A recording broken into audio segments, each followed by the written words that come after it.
পোনপ্ৰথমে মই আপোনালোকক ধন্যবাদ জ্ঞাপন কৰিছোঁ ইয়ালৈ অহাৰ বাবে।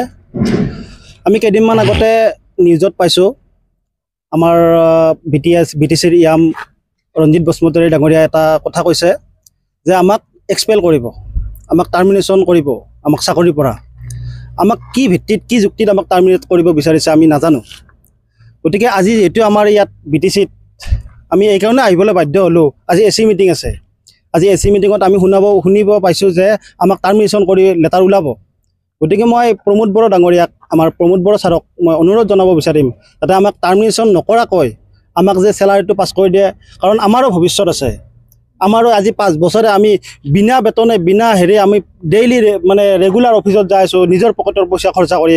অলপ মানৱতা গুণৰ মানে মানৱতাৰ ফালে চাই আমাক যাতে চেলাৰীটো দিয়ে আৰু যাতে টাৰ্মিনেট নকৰে, এইটোৱে মই ৰিকুৱেষ্ট।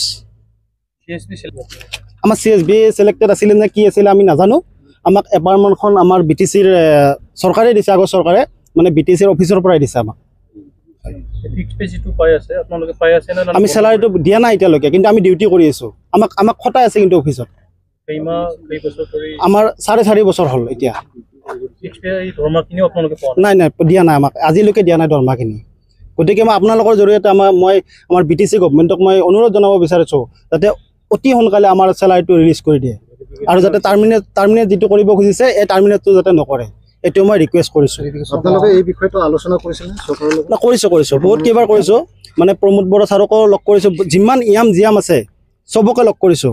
কিন্তু তেওঁলোকে খালি কি এটাই কথা কয় যে হ'ব, কৰি আছোঁ, হ'ব, আমি চাই আছোঁ, কৰি আছোঁ, এনেকৈ কয়। কিন্তু আজিলৈকে আমাৰ কামখিনি কৰি দিয়া নাই। যদি আমাৰ যদি কামখিনি নকৰে, যদি আমাক টাৰ্মিনেশ্যন কৰে, কিন্তু আমি অল BTCত আমাৰ এছ'চিয়েশ্যনৰ ফালৰ পৰা জংগী আন্দোলন কৰিবলৈ আমি বাধ্য হ'ম।